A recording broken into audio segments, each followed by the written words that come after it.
Hello, welcome to my channel. ఈరోజు తెల్లవారుజామున హైదరాబాద్లోని కూకట్పల్లిలోని కరుమూరి వెంకటరెడ్డి అనే వ్యక్తిని ఆయన నివాసంలోని అరెస్ట్ చేసి విజయవాడకి ఆంధ్రప్రదేశ్ పోలీసులు తీసుకురావడం జరిగింది. ఈ విషయంగా ఈ వీడియోలో కొన్ని విషయాలు తెలుసుకుందాం. ఈ కారుమూరి వెంకటరెడ్డి అనే వ్యక్తి వైఎస్ఆర్సిపికి స్పోక్స్ పర్సన్గా ఉన్నారు. ఈయన చాలా వరకు టీవీ డిబేట్లో కానీ ప్రెస్ మీట్లో కానీ చాలా అభ్యంతరకరమైన భాష ఉపయోగించడమే కాకుండా ఈ మధ్య జరిగిన సతీష్ కుమార్ గారు అనుమానాస్పద మృతి గురించి, తరువాత కొన్ని విషయాల గురించి ఏమాత్రం సంబంధం లేకుండా, ఏ విధమైన ఆధారాలు లేకుండా కూటమి ప్రభుత్వం మీద చాలా తీవ్రమైన అభియోగాలు చేయడం జరిగింది. ఈరోజు ఆ సతీష్ కుమార్ గారు అనే వ్యక్తి సిట్టు తీవ్రంగా ఆయన మీద ఒత్తిడి చేయడం వల్ల ఆయన ఆత్మహత్య చేసుకున్నాడని చెప్పి ఆయన ట్విట్టర్ ఖాతాలోని, ఎక్స్ ఖాతాలోని, తర్వాత ప్రెస్ మీట్లోని చాలా భారీ ఎత్తున పబ్లిసిటీ చేయడం జరిగింది. ఈ విషయంగా ఆయన్ని ఆంధ్రప్రదేశ్ పోలీసులు కూకట్పల్లిలో అరెస్ట్ చేయడం జరిగింది. కాకపోతే ఆయన ఈ అరెస్ట్ అవగానే ప్రశ్నించే గొంతుల్ని అరెస్ట్ చేస్తున్నారు అని చెప్పి ఒక స్టేట్మెంట్ ఇవ్వడం జరిగింది. కాకపోతే ఇక్కడ ప్రతిసారి వైఎస్ఆర్సిపి సోషల్ మీడియాకు సంబంధించిన ఎవరిని అరెస్ట్ చేసినా ప్రశ్నించే గొంతులను అరెస్ట్ చేస్తున్నారని చెప్పి ఒక ఈ పబ్లిసిటీ చేయడం అలవాటుగా మారిపోయింది. ఈరోజు వైఎస్ఆర్సిపి వాళ్ళే కాకుండా కొంతమంది జర్నలిస్టులు, కొన్ని పేపర్లు, చాలామంది కూటమి ప్రభుత్వం మీద విమర్శలు చేయడం జరుగుతుంది. కాకపోతే అందరినీ ఈరోజు ప్రభుత్వం వాళ్ళు అరెస్ట్ చేయట్లేదు.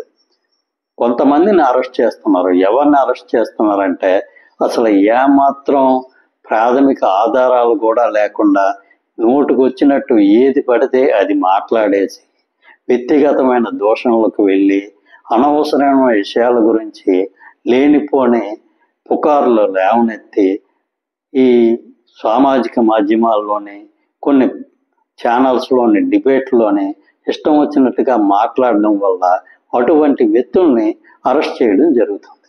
కాకపోతే ఇకనైనా సరే ఈ వైఎస్ఆర్సిపి సామాజిక మాధ్యమాలకు సంబంధించిన కార్యకర్తలు కానీ, స్పోక్స్ పర్సన్ కానీ ఎవరైనా సరే విమర్శగా చేస్తే ఏ విధమైన అరెస్టులు ఉండవు. అనవసరంగా వ్యక్తిగత విషయాల జోలికి వెళ్ళడం, తప్పుడు ప్రచారాలన్నీ తీవ్రంగా ఏమాత్రం ఆధారాలు లేకుండా ప్రోపగాండా చేయడం, ఇటువంటివి చేసేటప్పుడు ఖచ్చితంగా పోలీసులు యాక్షన్ తీసుకోవడం జరుగుతుంది. దాని మీద తర్వాత ఇబ్బంది పడాల్సిన పరిస్థితి మనకు వస్తుంది. ఈరోజు అభిమానం ఉండడం తప్పు కాదు. ఈరోజు వైఎస్ఆర్సిపి అంటే ఆయనకు చాలా అభిమానం ఉండొచ్చు. అభిమానం ఉంటే ఆ అభిమానం కోసం కూటమి ప్రభుత్వం ఏమైనా తప్పులు చేస్తే వాటిని ఎత్తి చూపించాలి. అంతే తప్ప సంబంధం లేని విషయాల్లో మాత్రం ఆధారాలు లేకుండా ఆయన ఎలా చనిపోయాడు అనేది విచారణలో తేలుతుంది. మరి మధ్యలో మీరేదో విచారణ చేసినట్టు ఆయన ఆత్మహత్య చేసుకున్నాడని చెప్పాల్సిన అవసరం ఏముంది? ఇదే విధంగా చాలా విషయాల్లో ఏమాత్రం ఆధారాలు లేకుండా నోటుకు ఏమొస్తే అది మాట్లాడి ఈరోజు అరెస్ట్ అయిపోవడం వల్ల ఈరోజు ఆయన భార్య పోలీస్ స్టేషన్కి రావాల్సి వచ్చింది. ఇలాంటి పరిస్థితి మన కుటుంబానికి, మన ఇన్ని ఇబ్బందులు గురి చేయాల్సిన అవసరం ఏముంది? ఈరోజు మీకు వైఎస్ఆర్సిపి ప్రభుత్వం అయినా, అది తెలుగుదేశం ప్రభుత్వం అయినా, ఎవరైనా సరే అభిమానులు వాళ్ళకు లిమిటెడ్గా వాళ్ళ పరిధుల్లో వాళ్ళు ప్రవర్తించినంతకాలం ఈ విధమైన అరెస్టులు జరగవు.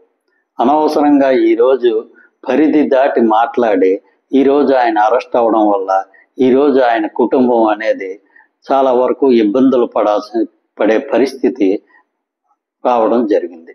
కాబట్టి ఎక్కడైనా సరే ఈ స్పోక్స్ పర్సన్స్, ఈ పార్టీ కార్యకర్తలు యూట్యూబ్ ఛానల్స్లో కానీ లేదంటే ఈ సామాజిక మాధ్యమాల్లో కానీ టీవీ డిబేట్లో కానీ మాట్లాడేటప్పుడు మన పరిధి ఎంతవరకు ఉంది, మనం ఒక విమర్శ చేస్తున్నాం అంటే దానికి తగ్గ ఆధారాలు మన దగ్గర ఉన్నాయా లేవా అని తెలుసుకొని దానికి తగ్గట్టు మనం ఈ టీవీ డిబేట్లోని సామాజిక మాధ్యమాల్లోని మన భావనల్ని తెలియజేస్తే దానివల్ల ఇటు ప్రజలకి ఉపయోగకరంగా ఉంటుంది, వారికి ఏ విధమైన వాళ్ళకి వాళ్ళ కుటుంబాలకి ఏ విధమైన ఇబ్బంది లేకుండా ఉంటుంది.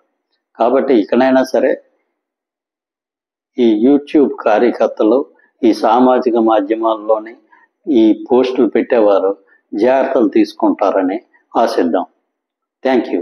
ఈ వీడియో నచ్చినట్టయితే సబ్స్క్రైబ్ చేసుకోండి. Thank you very much.